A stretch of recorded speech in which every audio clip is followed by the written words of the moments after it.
Cheers. Canadian wine lovers, Carl's Wine Club members, everyone across the country, welcome, welcome. It is 5 o'clock Pacific. It's gorgeous outside. Perfect, perfect. Spring Okanagan weather, and we are celebrating. It's so fitting. It is so perfect that today we're talking rosé. We're not talking about any rosé. We're talking about the rosés. And with this perfect spring weather of the Okanagan, with James Suckling humming around the Okanagan with his crew. I mean, this is an incredible week for the Okanagan. So, Mira Boucher, cheers. Cheers, This Carl is Boucher. I mean, we've been waiting for that one for 2 years because we haven't featured Daniel last year, and it's been, yeah, a heck of a painful drought around here without Seven Direction rosés on a regular basis. Yes, I have to say we've had members that have joined in the last year and have not yet heard of Daniel Bontorin and the Seven Directions Rosé. So it was funny. We were having a conversation just recently, and someone flashed a picture of their Seven Directions Rosé, and everyone's like fawning, like, "Oh wow, I love that rosé." And a few people are like, "Oh, what's that rosé? I don't know it," because we haven't featured them in so long that our newest members aren't familiar yet. So you guys have to know about this. I mean, if you like rosé, you really have to know. If you don't, you're not a huge fan of rosé, well, watch out, because you might just, turn into a rosé fanatic if you try these ones. So That's a life-changing yeah, sip. Life-changing sips. Yes. You're right. So we said, warning, if you like cheap rosé right now and you listen to this interview and you try Daniel's rosés, it might ruin cheap rosé for you forever. You will become a rosé nerd. It's a life-changing experience. Darn right it is. Oh my God, what an exciting week. Mira, before we bring our special guest in, Yeah. let's chat for a couple of minutes because we've tasted some pretty good wine lately, and we reviewed the whole. I know, isn't it? It's in my Isn't it? glass. It's really good. That's the Canadian White. That's a I'm great not joking. wine. I'm not joking. I'm not joking. It's so good, eh? Really? So yeah, I mean, with it's this. perfect for a patio day. I'm on the patio. Yes, you sure are. You sure are. And no, incredible week. Last weekend. Now this week, these things like dozens and dozens and dozens of wine because we need to get ahead of our schedule because we're gonna be on the plane, I think, on Saturday. So this is crunch time here. We've been. I mean, the moment that we've been waiting for in a long time is to hit Burgundy with members. It's gonna happen very freaking soon. I've been in contact with Vincent, our amazing partner in Burgundy, almost on a daily basis now, and I'm getting so very freaking excited. It But was a very tumultuous week, but we've survived, and it's you're going to be telling great. me that's gonna be awesome. It's gonna be fantastic, and yeah, how do you feel? Feel good? I do. Carl Boucher Yeah. here brought me a poutine earlier, Yeah. a gluten-free poutine, Yeah. which was fabulous. Yeah. Our less Well, I Canadian mean, you takes need a little while. you need that North American junk in you before we go. We're gonna go on a stretch of cheese and charcuterie. I know that you will going on a bender of cheese and charcuterie for at least 10 days, and yeah, this is really incredible. And there's another great news that I wanted to talk about before we bring Danielle. We book a trip to Romania. With Someone members. with members, and someone in the membership said, "Absolutely, we're coming. It's Mira's land. It's Mira's I, Chateau I, Fort." I found This it is so so funny because exciting. I said we gotta go if we're doing wine trips with members to check out like iconic wine regions and bring Canadian wines with us and Canadian winemakers and taste these wines all over the world, because that's the next level, right? We've been tasting Canadian wine for almost 6 years now. And we keep saying it's world class, and it sure is. And so I said, I would love to go back to where I grew up in Romania, because they have been making wine there for like 6,000 years. It was super oppressed during the Soviet era. The vineyards got destroyed, but they're bringing it all back. And now it's been 30, 40 years and they've rebuilt based on that 6,000 year tradition. And I have family that have been farming in parts of Romania for generations and generations. And there are viticulturists and winemakers. I want to go back, you know, with the lens I have now, having tasted Canadian wines for 6 years. And guess what? It's right near Tokaj, which is world famous for their sweet wines. Yeah, Tokaj. So are we in Canada, aren't we? We're world famous for our ice wines. So how cool would it be to taste Tokaj with some of our top ice wines? And what I love is a few members have come forward and said, this has been on our bucket list. I'm like, here is my deposit. We are going. Romania has been on your bucket list, but I guess it is for some people. And you know what? It's the most affordable place to visit in Europe. And I have a confession. Okay. So we put together 4 more trips for next year. And Mira came to me and she said, Carl, if we do all that, that will be very important for me to do that in Romania. And I'm like, of course, partner, of course. So, and the whole time in my head, I'm like, people will never sign up to go to Romania. What the fuck are we doing here? And so we designed Tuscany, we designed Spain, we designed Burgundy 2.0, and we're going ahead and like, okay, boom, Romania and Hungary. And guess what? The first one that someone purchased, it's Romania and Hungary. So I have to give it to Mira. This is incredible. And I can't wait. More and more I get excited about that. Spain really, really excites me too. And obviously I started to talk to people in Tuscany. And wow, this is such an incredible new era for the club. I'm so very excited. By the way, I just got back from De Silva. I spent 45 minutes talking with Richard and Twyla. They were packing the wine to bring to the airport for Burgundy, and we were on the phone with Fabian and Stephanie Rice at Ferox, and like Burgundy's happening right now, so it's so cool. Very exciting. So there you have it. James Suckling, one of the eminent critics in the wine world, landed in the Okanagan yesterday.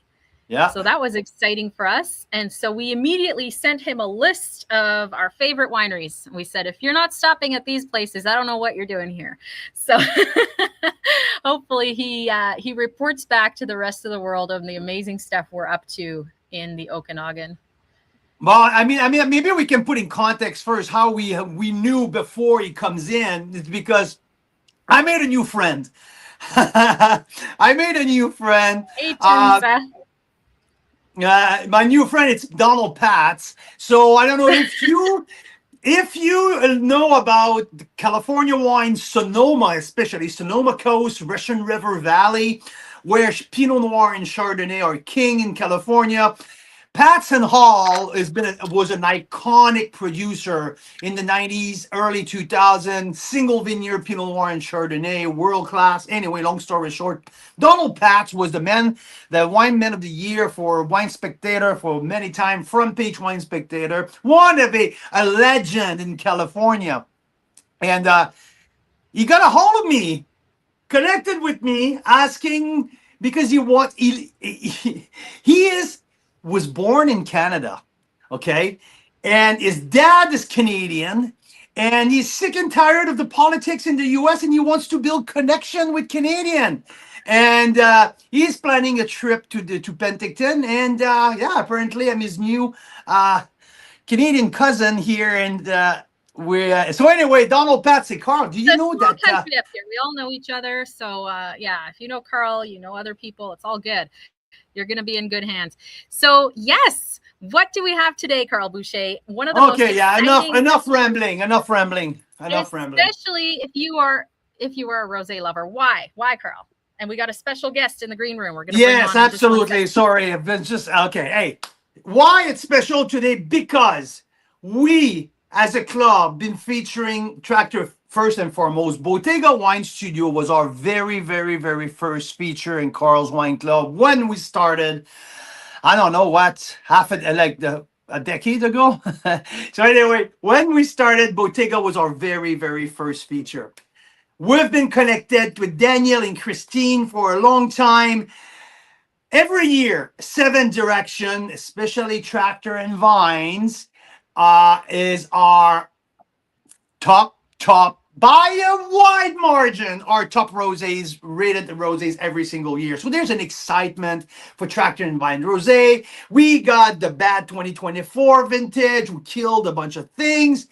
Daniel, in the meantime, started his own vineyard, planted his own vineyard in the Similkameen Valley, and he planted Grenache. While people thought he was a little cuckoo, he went ahead and now he started to make his own rosé from Grenache. Now this is the release of the first ever Seven Direction Grenache rosé, and absolutely blew our socks off. So that's why I'm excited today, because we are talking about that wine publicly for the very first time. This was a secret. It wasn't released to his wine club just yet. Not everything is out, and we can freaking go ahead and tell the world how fucking amazing that Grenache rosé is, even in its first vintage. Usually when you go ahead for a first vintage, you don't have that big expectation. So anyway, long story short, we're going to bring Daniel in to talk about that. But we also have all of his Bottega line, which is super premium. Mira, if you have a chance to repost, to replay the video of when I tasted the Cap Franc, first in our Cap Franc Marathon, we have the Viognier as well that I rated super high score. So the selection we have this week is absolutely off the fucking chart. So that's why I'm really excited. And to talk live with Daniel, that's not something we do quite often. The guy doesn't like to get out there, and we dragged him live for you today. So that's going to be awesome.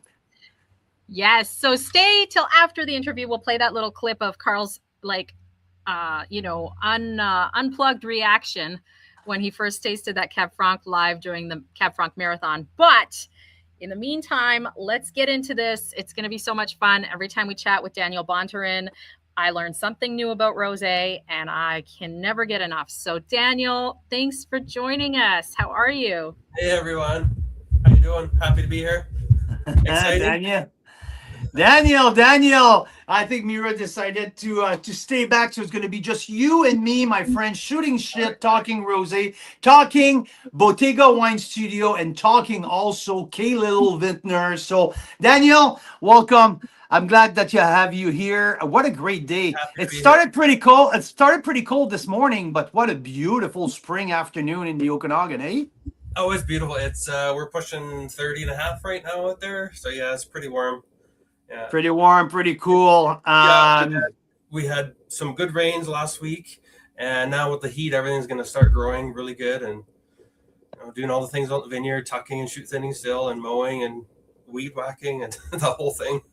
Yeah, now at this time of the year, you're spending your time outside in the vineyard, correct? Absolutely. Out in the vineyard, the tasting room on the weekends. Now we're open Thursdays and Sundays. And with that growth happening out there, there's always something to do. Definitely. Okay, so before we start, so Daniel, you and your wife Christine own 3 brands under one umbrella, Bottega Wine Studio. So it's Bottega, it's Seven Direction, which is exclusively dedicated to rosé, and K Little Vintner, which is your, let's say, you're welcome to the brand, you're welcome to what you do, you're more entry level, but I mean you're evolving the K Little as well recently. So what's happening here? You planted your vineyard after being producing your wine from another winery for many, many years. You have planted and opened your own winery in the Similkameen. When was that? Why was that? And let's start with that. When, why, where, and who, right? That's it. Yeah, we bought in 2019 here in the Similkameen. After deciding, being a virtual brand and garagiste as we were called, working under another winery's license, there's certain stipulations and certain things you can't do and such like that. So we got to a point where we're like, okay, either we're gonna continue or we're just going to stop making wine, just sell everything. And I started looking around, and basically we ended up in the Similkameen here. And the basic truth is that's where our wallet took us. That's where we can afford. Not a bad thing. It's a beautiful region. We love it. And at that time it was approachable. So that's what we did. We jumped on it, and we bought 5 acres here, kind of old rundown farm, dead cherry trees everywhere. No life in the soil whatsoever. Bunch of old shacks, chicken coops, and tractor sheds that have to be ripped down and torn down, and yeah, you name it. But yeah, we cleaned up a lot. We planted in 2020 the 3.5 acres, Grenache, Pinot Noir, and Cab Franc. About the split each, anyways, an acre. A third. Yeah, about that. Yeah, specifically for rosé production, of course. So here in the summertime, when in the evening with the big mountain we have there, the valley gets shaded, which actually protects the acidity, which is one of the draws of buying in the valley. They call it Coston Flats. So an old riverbed, there's boulders, there's remnants of the wash down from the stem winder and such like that. But the bench up top, they stay in the sun for another 2-3 hours. So you can make the really big reds up there. I mean, you can make all really good wines, of course, up there. But the acidity retention down in the valley here is just phenomenal. So the acidity and the ripeness and the acidity we can get down here, especially for the rosés, is amazing. Yeah. So, hey, because we talk about the Similkameen often lately. I mean, this is an upcoming region for Canadian wine lovers. It says it's an offshoot of the Okanagan. Do you mind if we spend a couple minutes just to explain people who are listening to us the biggest difference between the Okanagan Valley? Because, I mean, when you look at Oliver and Osoyoos, I mean, the Similkameen is 30 minutes from Osoyoos, right? 35 minutes, but drastically different. Absolutely. In terms of terroir, it cannot be more different. And in the 35-minute drive, I mean, it's worth explaining, I think, the biggest difference between the two. Well, you go in Oliver Soyce there, there's farmland everywhere, of course, but there's more lower mountainside. You're a little bit further from the mountains. The valley's wider, a little bit more rolling hill type, heavier soils, especially in the Oliver area. And then you get to Osoyoos, and then you start going up the hill there, and then you're basically climbing. So you're climbing elevation, and you're getting close to the mountains, and the valley also narrows. So you get these huge mountainsides. You have the Cascade Mountains. Basically, it's all river bottom down here, remnants of. So there's a lot of minerality in the soils as well. We get colder and hotter in both ways, especially colder night, also warmer days, right? Bigger spread of those temperatures. Yeah, we create complexity in the wines. But as far as the Okanagan, we're, especially us here in Coston, we're usually on par with the Osoyoos as far as temperature, sometimes even hotter, but also colder. So you kind of plays that both ways there. Also, another aspect I think is worth mentioning, it's the wind. Yeah. Right. I mean, you're getting used to it now because that was something new when you moved there. I mean, this is something that we don't talk enough, I think, in terms of the terroir of the Similkameen. That blowing wind, almost every time, every single day, the wind is coming up and boom, just washed the whole thing, right? Yeah, every which direction. So Karamia is the valley of the three winds. So it's coming from all different directions, and it picks up speed coming out from Penticton, rounds the mountain, and just picks up speed and goes. Organic capital of Canada, Coston, because of the wind, there's the disease really doesn't settle in. But if you ever notice driving through Coston, everything looks like this. The fruit stand signs, the apple trees, the nectarines, the grapes. If you ever come to my vineyard here late summer when the vines are tall, they're all going. They're looking south. Tucking's really a pain. If you don't get it early, we've had shoots broken off. Like we've lost a lot of crop. The little crop we've had, we've lost quite a few shoots with the wind. So it's definitely tricky. So. What is the benefit though? So the benefit is on the growing season. You're completely like you can grow organic much easily. It prevent against the pressure disease. So there's no rot, no mold or stuff like that. Correct? The less of it. I mean, Less of it. Yeah. Less we of it. still Not have no, to but less. spray, now and again, not as often as you would somewhere else, definitely.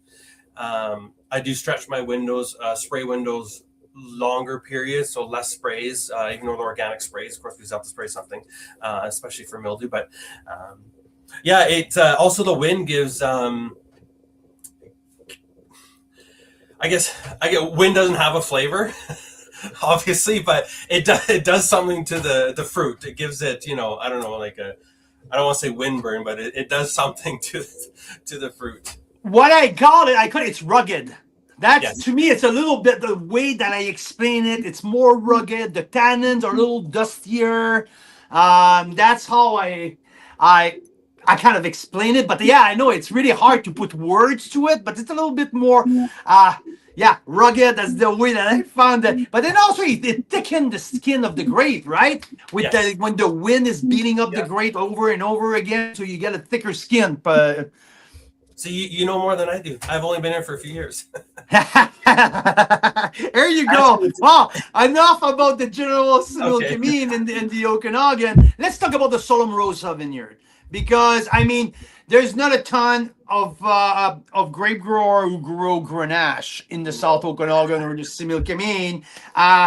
To your knowledge, how many of you are growing Grenache right now? I know that what Road 13 had Grenache in the past, but I'm not sure. Like, how many of you grows the? There used to be a lot of Grenache here on Barcello Road, but that died off over the years. Dwight Sick had some in for his Amulet label in Penticton. Yeah, that's true. That died off too slowly over time. Yeah. Who else? Time Winery, they have a Grenache, some GSM, something like that. Yep, correct. Yeah, there's a very few of you, but so now I don't think there's. I think if not, I'm the only one. I don't know, but I'm not pushing for the high sugars. That's one of the issues with the Grenache is Grenache likes it super ripe when you're making a red wine, which means a long hang time, and you're pushing into the colder months. And the last year I was shutting down my plants middle of August, which is it's hot, and some of them still didn't shut down in time for the winter. And I'm only looking for 13% alcohol, not 15. So I think that's a reason too why, even though I've had to replant most of it twice, a little bit stubborn that way, but I want Grenache Rosé. That's just the way it is. Hold on, time out. You planted the first time you planted your vineyard was in 19? 21. 21 was the first plant. You replanted twice already, and it's 2026. Most of those died the first year. They're diseased from the nursery. So plant some more of that the next year, and then some more died, and then of course we got hit the biggest in 23, 24. So I originally had an acre and 1.3 acres. Now we're down to 3/4 of an acre. Wow. Yeah. Wow. Some spots I decided to plant Pinot Noir because it's a little bit wetter and it does a little bit better, right? A little bit juicier for rosé. So I left more of the rocky portions. There's quite a bit of difference in soil here on this 5-acre property. You can actually see on Google Earth where the green, where the wetland is, or wetland, I guess I call it, but it's really green, and then the rest is brown because there's literally rock about 16 inches down. Holy smokes, that must be fun to plant grapevines in there. No. Holy smokes.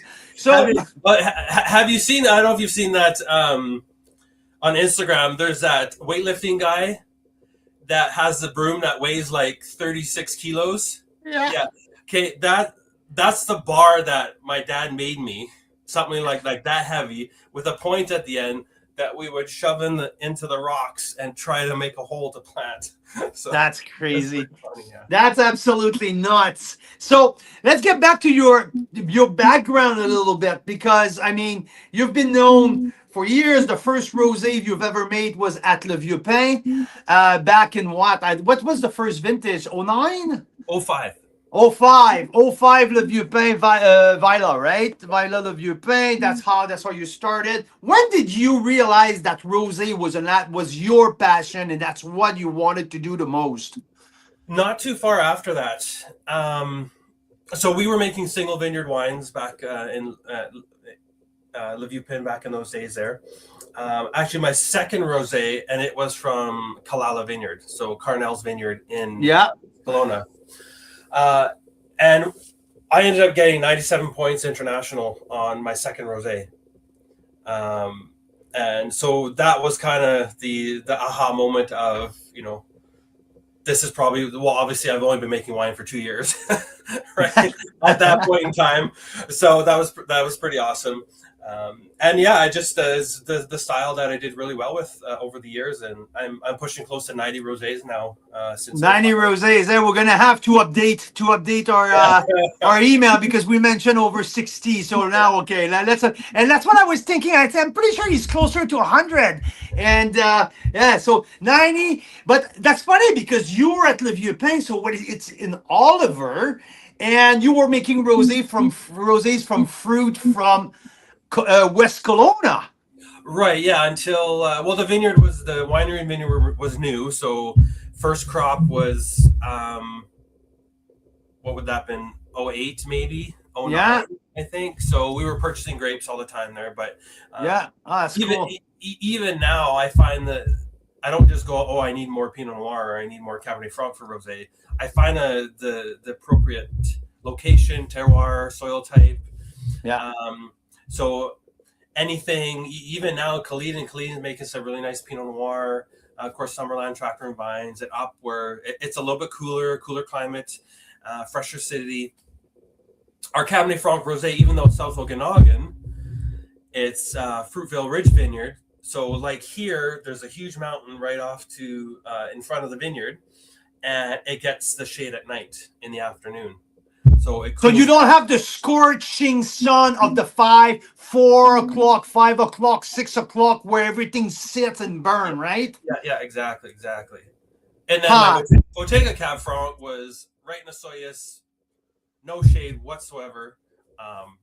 Big, you know, you've tasted it, so yeah. We'll talk about it a little later. we will. Let's stay on the rosé topic, okay? Because for years, when you scrap that. I want to go 7 directions. So we had the privilege to do a vertical tasting with the Tractor and Vine, with the 7 direction rosés. I think we went back all the way to 2013 vintage, if I'm not mistaken. 2012, the first one. 2012, that's when we started. So we did. So you started your first ever vintage of rosé under your own label was 2012, correct?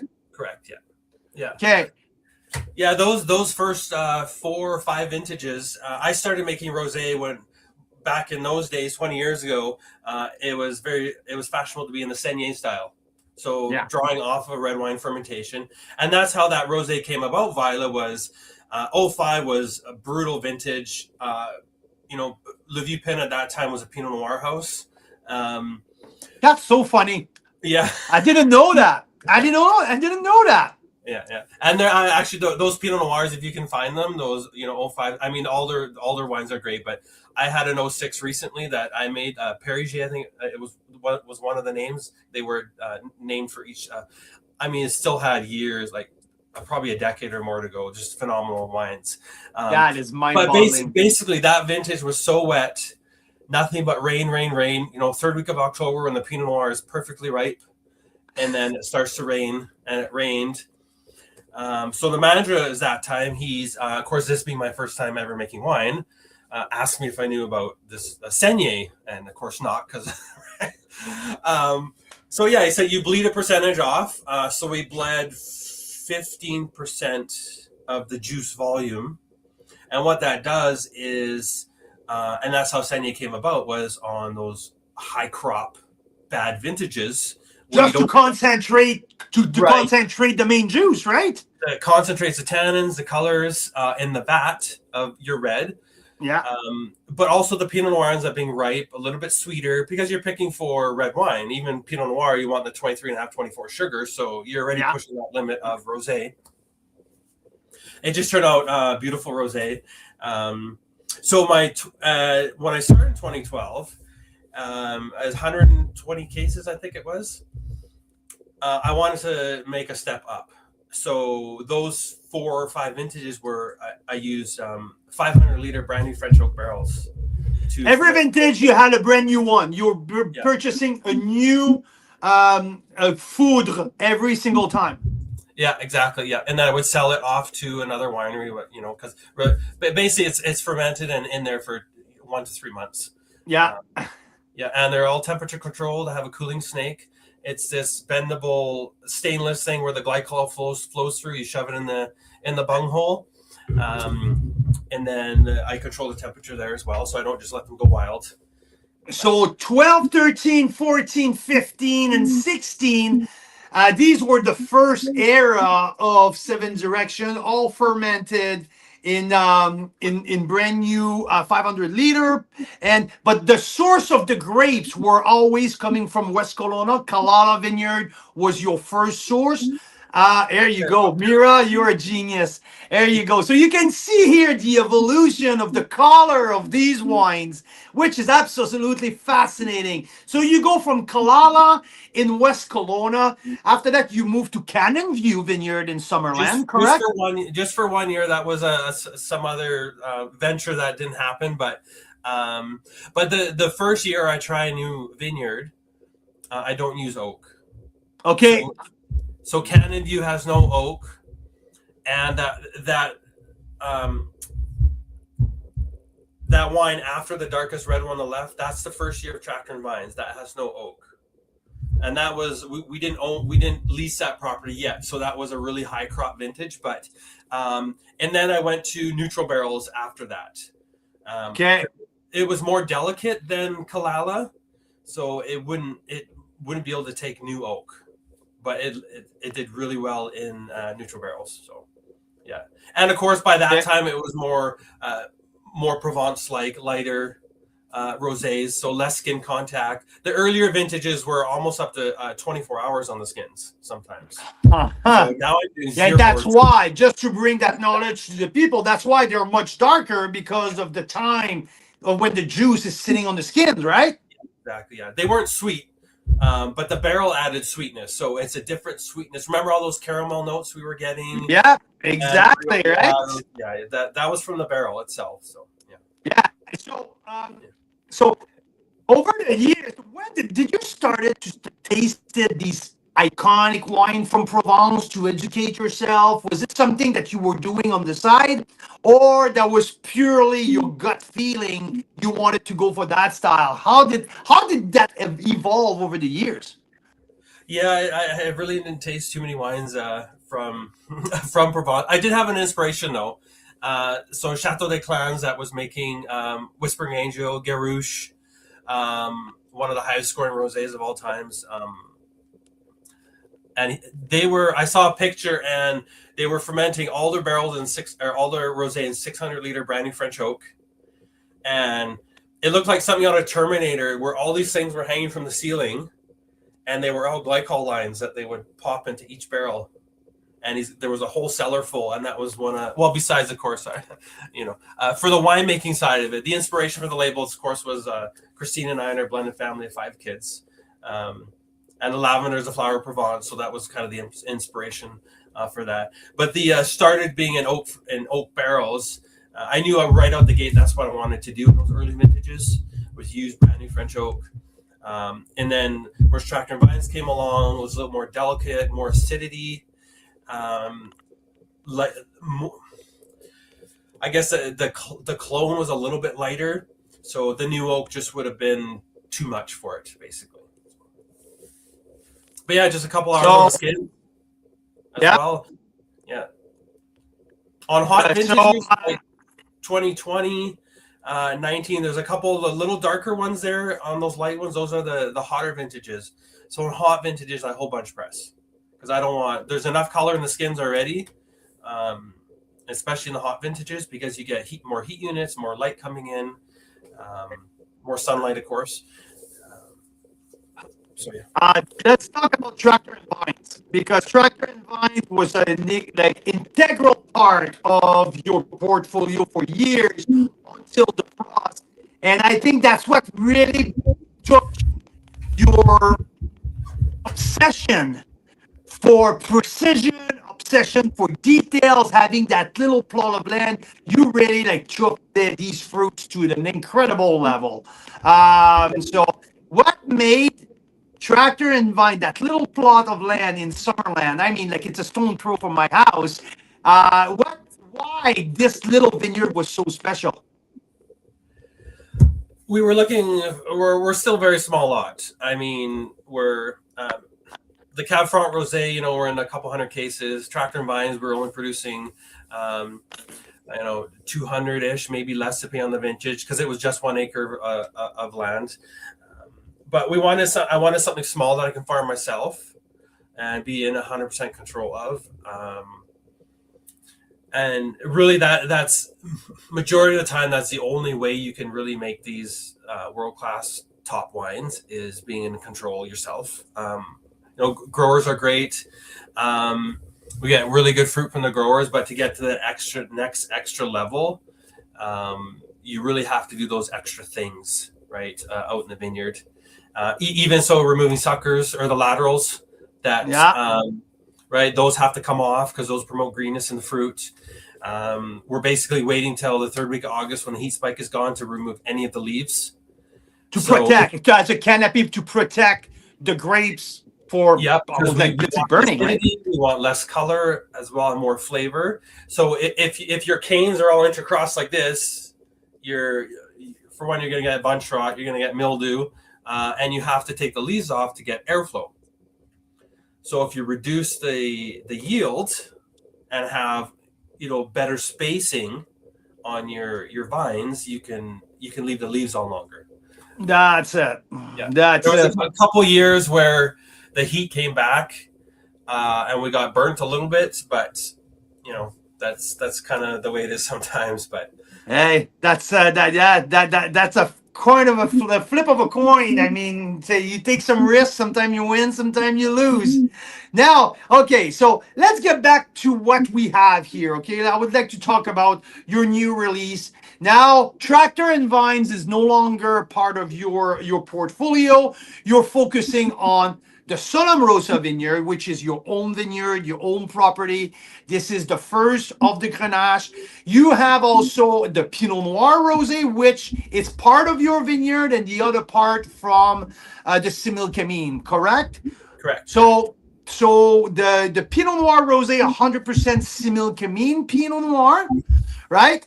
And yes. You also have the Cuvée Rosé, which was a one-off from the disastrous 2024 vintage, but you sourced from here, from Canada, from the Fraser Valley, and you made a cuvée out of that.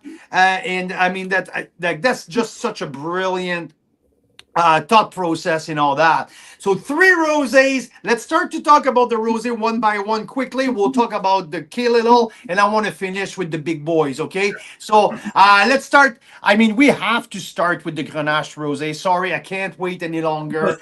So 2025 Grenache rosé. That one is going on my top 10 wine of the year. I have to say, I don't care what people say. I don't care what people think.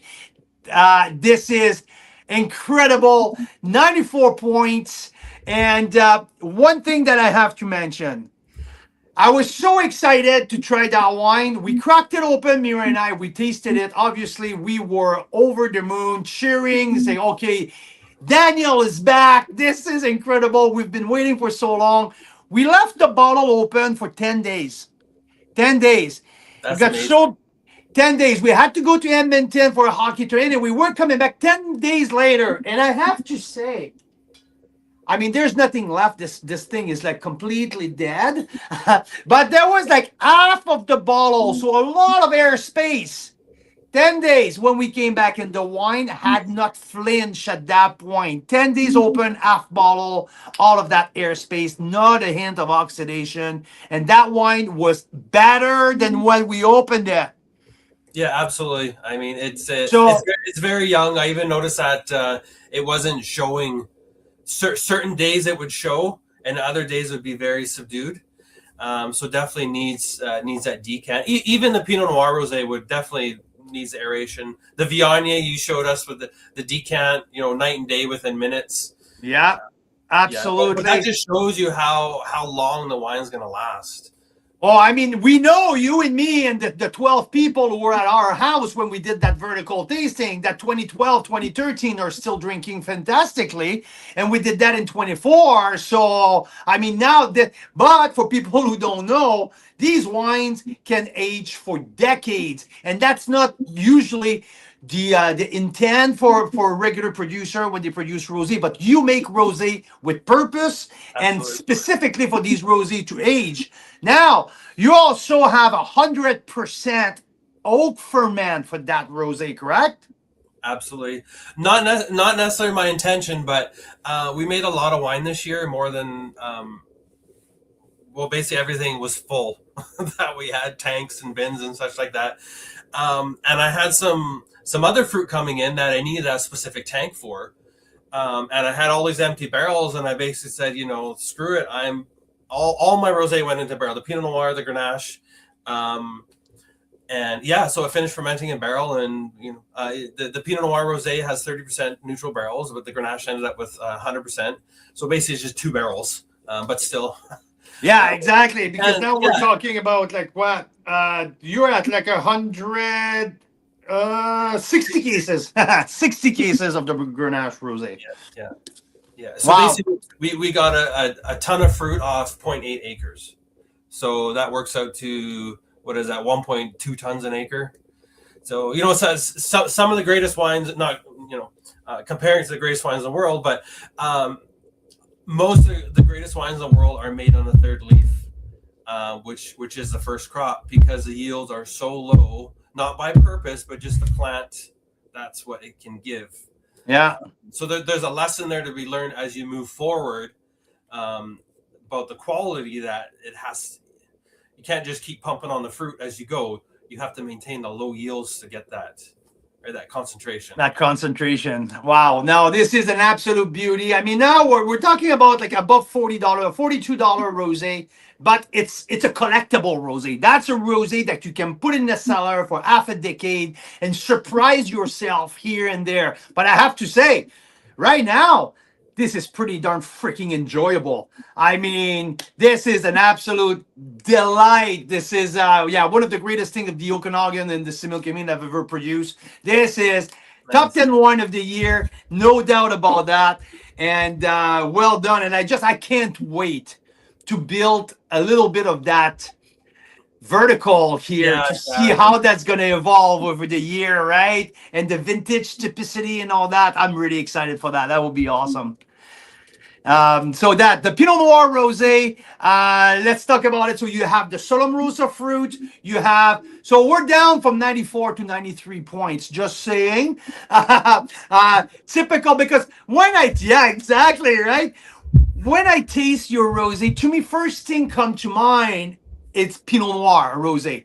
Usually, because I've been so ingrained into the tractor and vine and the Kalala. So when I think high-end Daniel rosé delivery, it comes to Pinot Noir in my head. Now, obviously, Grenache is coming into in the equation now, but Pinot Noir was the grape that you learn how to become who you are as a rosé winemaker was basically on Pinot Noir, right? Yeah, the first Vila is still based off of Pinot Noir. Anything with really nice acidity, you want to keep for rosé. Certain varieties are too dark skinned naturally, so you end up with too dark right out the gate. Yeah. Cabernet Franc we do really well with too. It's a little bit less acidity, more saline, a little bit creamier. But the Grenache has both worlds. It has the salinity, the creaminess, but also the acidity, like the Pinot Noir has. And the light skin. Yeah, right? It's a little richer because of the barrel fermentation too, and that's kind of what I was I was building that for little bit more higher end, more lush, I guess, or luxe sort of thing, right? Yeah. Try to get to that next level. There's another level coming up in a few years, but we'll see what we'll see when that comes about. But yeah, that's that's the Pinot Noir Rosé, and I mean, like it's so Similkameen fruit, to my opinion, bring the difference, and I found it right out of the gate. It's on the finish. I think the finish is a little different from what I'm used to with you.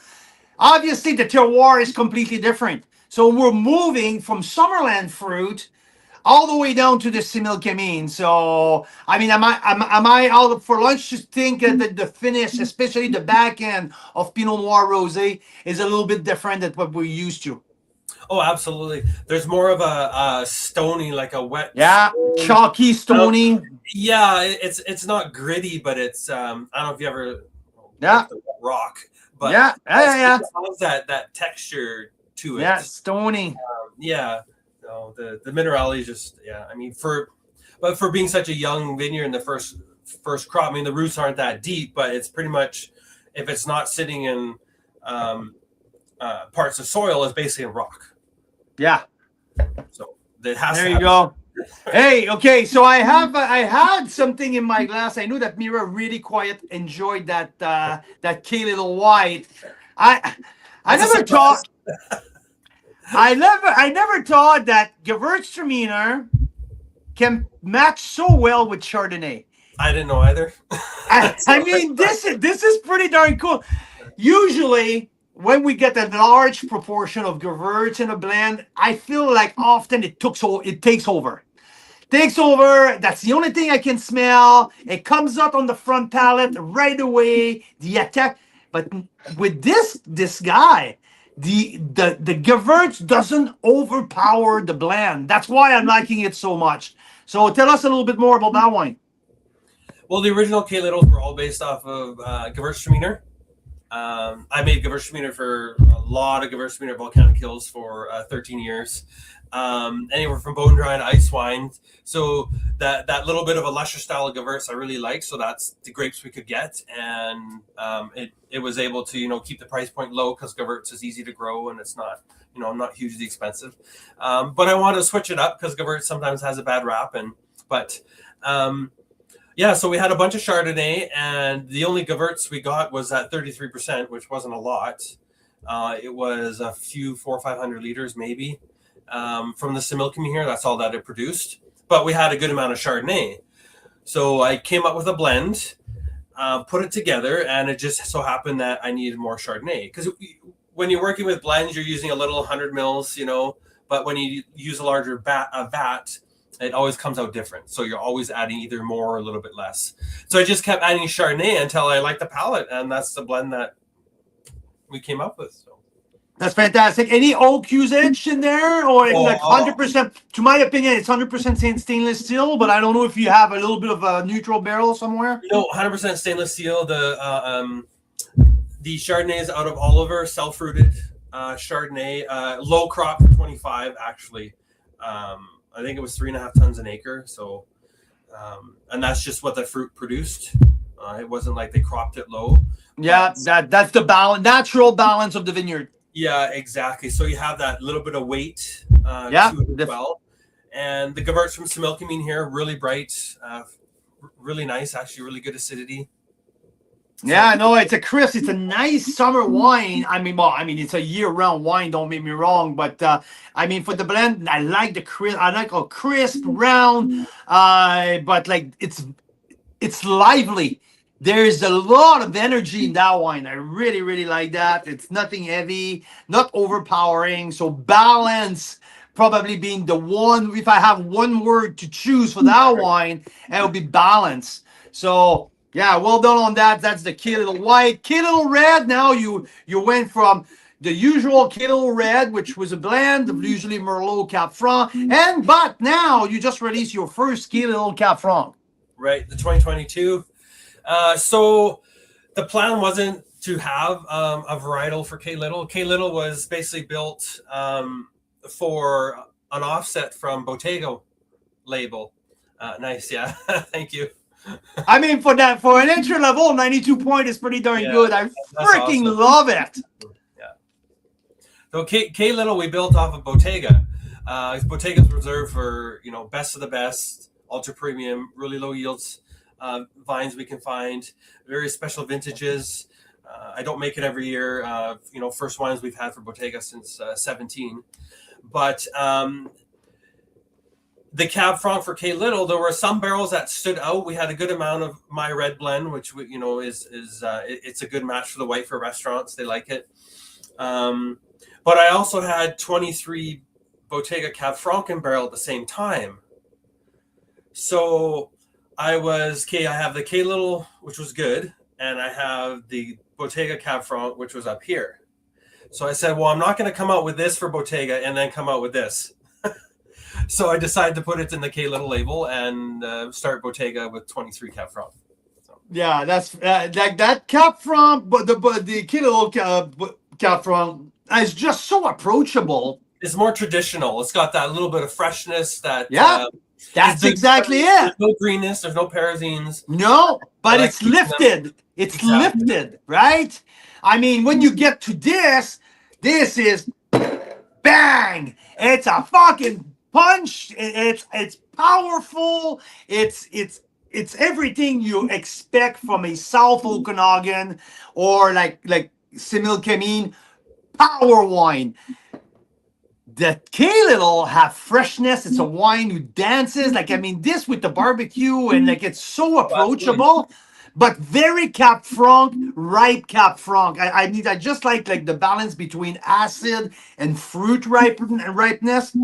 Awesome, really, really, really awesome. So 92 points for that one, and that leads me to this because I had a few moments online with the Cab Franc when I did my Cab Franc marathon. But that goes way back when we were starting to visit you. You were opening the.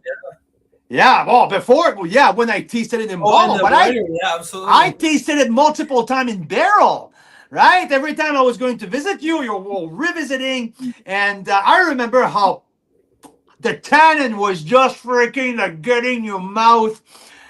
We couldn't speak for a couple minutes after we had a sip. It was in brand new French oak, and we were keep joking about it.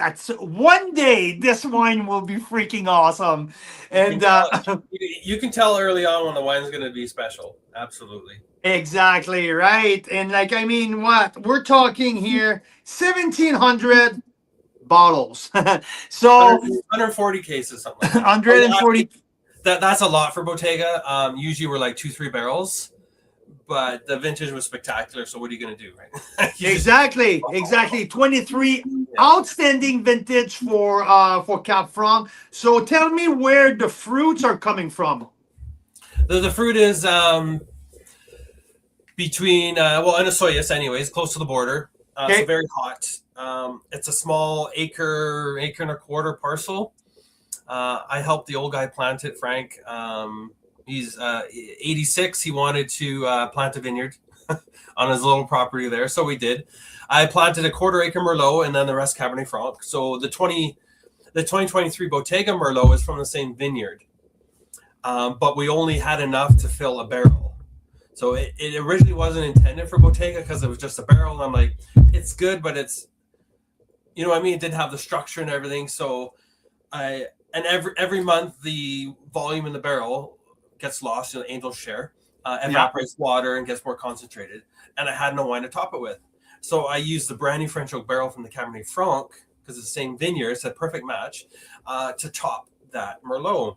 So over the year and such that it was aging, it started to get really, really good. And that's why I decided to put under the Bottega label. So.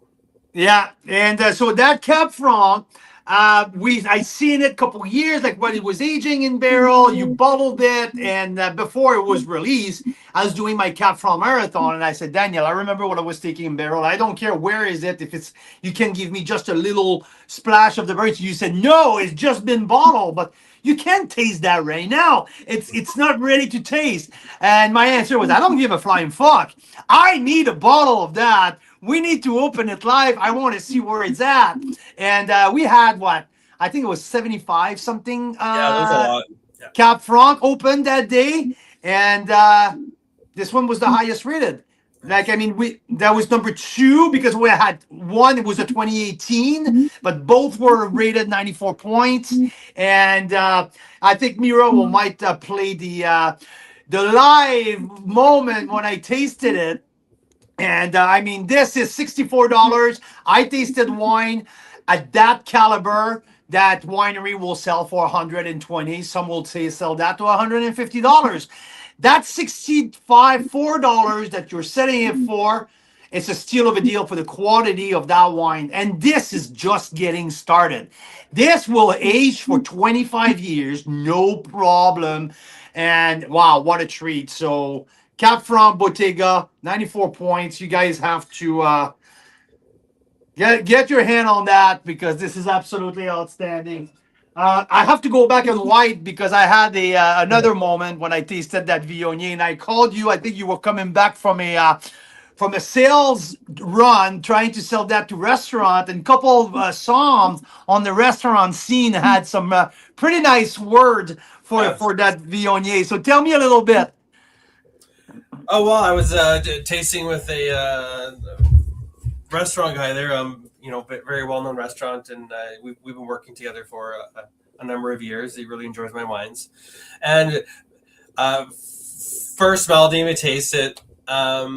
He's like, if you're in the restaurant business or Somm and you don't know this is Viognier, like you shouldn't be in business, basically. So it was that crystal clear that it was Viognier. Yeah. But Viognier, I mean, what I liked that it's lifted. It's not. Some Viogniers will be almost oily, right? This is a great varietal where the line you walk a very fine line between heavy and refreshing. So this has everything. That wine has weight, has acid, has lift, has what I mentioned and what I came out of that tasting that, I said this is probably the best white wine that I tasted from British Columbia outside of a Chardonnay. There's a few Chardonnay that I tasted over the years that I rated 95 points that are absolutely out there. I don't think that I tasted a better white wine than that coming from BC outside of a pure Chardonnay. That's my assessment of that Viognier. It is so fucking good. And you got it 2 weeks after bottling, so. I know, but I had a special tool. Yes. I suggest everyone, if you have something, you don't need that one. But if you have a decanter, or listen to the video that I did on YouTube about should we decant Viognier, you just give it a shot. You don't need to be gentle. Throw that in the decanter. I did the side-by-side from the crack, pouring my glass out of the bottle, dumping it in the decanter. The side-by-side is astonishing. Wait, hey, you won't freaking believe it. Where's the plug for Marcel? Diano Vino! There you go. Right here! That's Diano Vino. If you don't have a decanter, just put Diano Vino in there. It does the same thing, one glass at a time. So yes, absolutely, Danielle, you're 100% right. At $40, I'm sorry. Now some wineries are pushing their top shards at $70, $75. There's some now who are nearing $100. I'm not saying that it's wrong. What I'm saying is $40 for that quality of Viognier. One of the best value wine of the year. It sounds weird, but for what it delivers, it's incredible. So yes, big fan. Viognier, and that's the last time you made a Bottega white. That was Viognier as well, right? 2017 was the last vintage, yeah. 2017, and that's still tasting good today, like even better than it was bottled. So wow, and you have a few of that. One left actually. I didn't save any because in the library I wanted to get rid of it, and then because I'm like, oh, it's not going to age, right? It was good, but and then when we opened the taste room in 2013.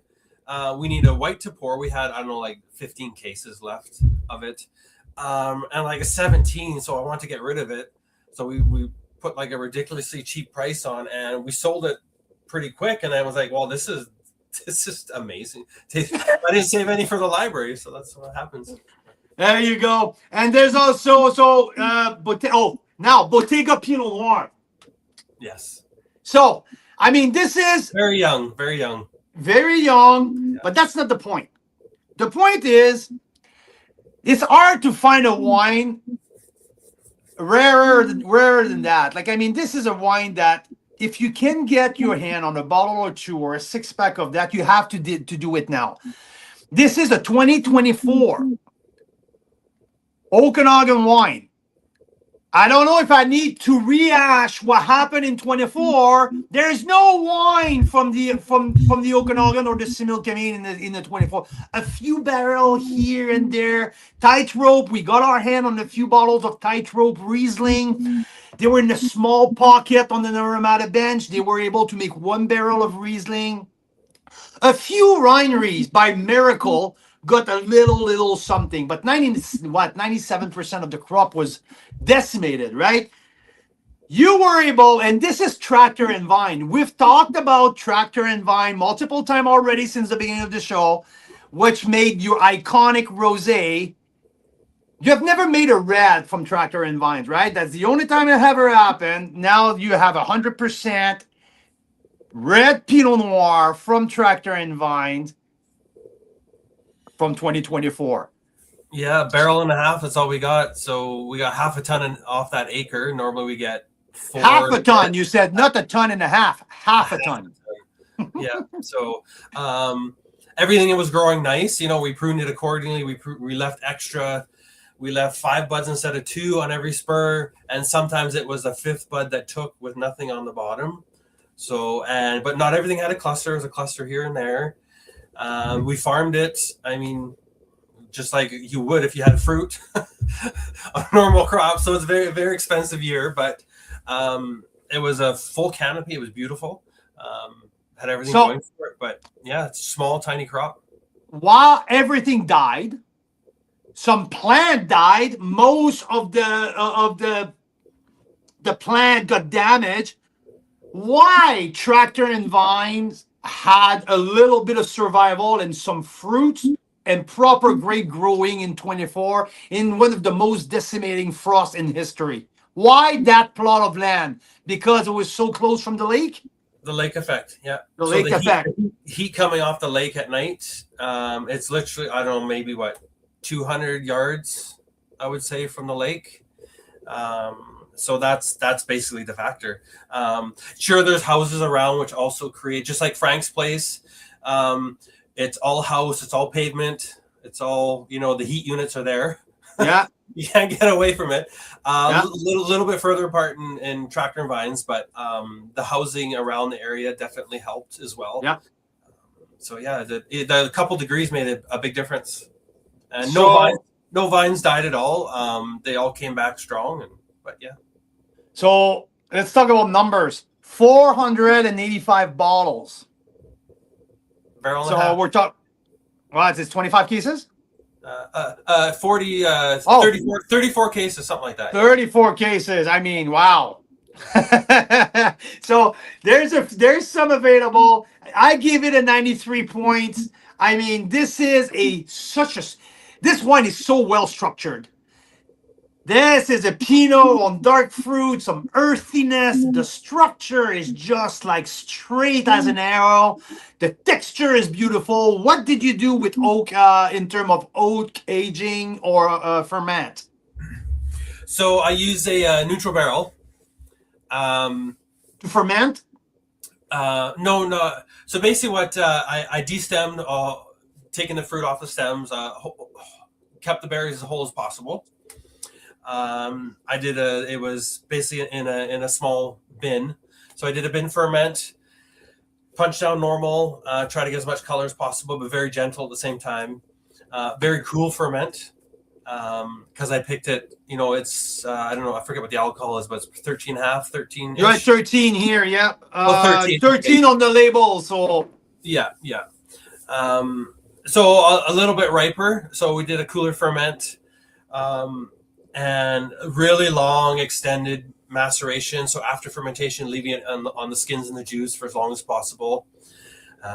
Little basket press that I had. I'm sure I lost some volume because if the basket press isn't full, you don't get as much. So what I did as well, though, is I used a sifter, like a big flour sifter, and I literally scooped the berries onto it and squished it with my hand to try to get all the rest of the juice out as much as possible, and transferred it to a second fill barrel from a very well-known and French cooperage, Pinot Noir producer in the Okanagan. So yeah. Okay. Yeah. Okay. So unfortunately, they didn't have any fruit, and he had all his barrels empty. And he said, "This is the first and last time I will ever sell a neutral barrel to anybody, but I have basically hundreds of them sitting here, so I can sell you one barrel." So that's what he did. He sold me one barrel. So yeah, specific Burgundy toasted specifically for Pinot Noir and such like that. So. That's awesome. And that's why when I tasted that, because now we're on the verge to leave, like we're jumping on the plane on Saturday for Burgundy. And what I had in mind when I tasted that was Nuit Saint-Georges. That's what came to mind was Nuit Saint-Georges because of dark. It was dark. It was structured. There was earthiness, but some dark fruit and tobacco. I just thought that like that little floral component was coming surfing on top. I mean, wow. That's awesome. And like I said, if you're looking for something rare, that's something that you won't find in a liquor store. You just need to know someone who knows someone. These wines are just so rare and so unique that, wow, this is awesome. I love that. Thank you, Ken. Yeah, the Pinot Noir and the Grenache Rosé are definitely not going in liquor stores. That's for sure. No. The odd restaurant that that we have a small restaurant following that takes some exclusive things here and there, but that's pretty much it. I would love to go back in my restaurant days and to be able to pull that out of the cellar when someone say, "Hey, it's up to you, just bring me something nice." That was my favorite thing. Just going to the cellar and finding like some of the rare shit I had like put aside. That would be my thing, like bringing something like that. Wow. Yeah, really, really cool. So, I mean, Daniel, we've been on for what, an hour? You've been doing very well. For a guy who freaking hate doing that, you've been doing really fucking well. I didn't even have to have some wine before we started. That's awesome. I had water. That's it. So yeah, but yeah. I mean, I'm wowed myself with the 23 and the 25 vintage. I surprise myself sometimes too, but the lineup is phenomenal. We're so excited, and it sure is. Yeah, such amazing wines and. Yeah, and there's wine for everybody. There's wine for everybody as well, because I think that the Kale will also bring an extra layer of diversity in what you guys do. So, and the 25 inches was so spectacular for two reasons. I mean, it was a comeback vintage, but there were some vineyards, especially in the Similkameen here, that were still damaged heavily. So the crops were tiny. Hence the reason we made like four or five times more than we usually do. We've got Malbec, Petit Verdot, Cabernet Sauvignon. We've got more Pinot Noir in the cellar from 25, just really tiny clusters, a beautiful fruit. So we're definitely going to have some more Bottega different varieties coming on stream here in the next couple of years. Yeah. That's awesome. So for people who don't know too much about, they're used to your rosé, but didn't know how the level of quality of the Bottega. Guys, it's time to start to pack the cellar with some Bottega. First and foremost, they can age for decades. And second, there's new vintage coming up. So now you guys can start building something really awesome with Bottega. So I have 93 points Pinot Noir, 94 points Viognier, 94 points Cap Franc. Take this, buddy. This is an incredible lineup of Bottega. We also have the Merlot at 92 points. And the Rosés, I mean, I don't need to push anything about your Rosés. You're the freaking Rosé master, my friend. Thank you for sharing especially the Grenache with us. It's an honor to be one of the first of tasting that. Thank you very much. And I mean, My pleasure, Daniel, you guys. Thank you. thank Thanks for you. having me, and we love the support and shop Canadian as much as possible. Yeah, to drink good wine. Absolutely. Can't do anything better than that. Drink wine and have good food. Thank you. Yes. You have a good evening, Danielle. Daniel, Daniel, tell me if you tried this pairing. So your Grenache Rosé, it made me think if you can ever get your hands on BC spot prawns, they're only available in May. If you go like to Vancouver off the shore, they're a delicacy and they're shipped overnight all over the world at, you know, high-end restaurants. They're only available for like 2 weeks a year. But if you've ever tasted a BC spot prawn, it's quite a delicacy, and I think with your Grenache Rosé, it would be completely out of this world. So you know, I haven't even tasted it since I bottled it, so. Oh no! Well, keep a few bottles for yourself. Carl's is the only one who's tasted it since it's been bottled. So. Yeah. I know, right? Wow, I'm relying on his tasting notes so I can work them. I love it. Yes. Thank you, Danielle. So good. Cheers, thanks again. Say hi to Christine for us, and we will see you real soon. Thanks. Take care. Woohoo! That was the Rosé Master who made our top rosé in Canada 6 years in a row now. And we're not just like saying that's our favorite rosé. It's actually what we tasted with members, with Carl live, over multiple what we call rosé marathons, right? Yep. Where we open like 40, 50, 60, 80 rosés from across Canada and taste them all side by side. And this one comes on top every single time. It's in its own league. Yeah, Daniel is for sure the rosé master in that respect. And now to have a Grenache rosé at 94 points, it's just out of this world. So you can only get it through the winery or through Carl's Wine Club this week, ending on Monday. Oh no, I think the wine. It's not even. Is it on the website yet? I don't think so. I think it went through the through his wine club now. But yeah. Anyway, yeah. Now, and it's on ours. So watch for the link if you haven't gotten it yet. Some members have already started ordering, which is fantastic. And you'll see Carl's tasting notes and more info coming at your way if you haven't gotten it yet. So have a fabulous evening, you guys. It was really great to see you. The next few weeks, we are still doing Wine Wednesday because we're not about to go 200 plus episodes without missing one Wine Wednesday in the last 6 years. And miss this, even if it's like 2 a.m. where we're going to be. So, but you might see some recorded stuff. You might see some flashbacks from the last 6 years, some memories. You might also at 2 a.m. in Europe. So that'll be possible. That'll be possible. You might see some Calice de Tabarnak, Chardonnay, très bon, and because we're gonna taste some of the world's best Chardonnays, and yeah, with some really good people, some good friends, some good people, some good members, some awesome winemakers with us. Yeah, stay tuned if you want to know how we tour members internationally. It would be really interesting. I can't wait. It's going to be awesome. Yeah. Have a great night, guys. Happy Wine Wednesday.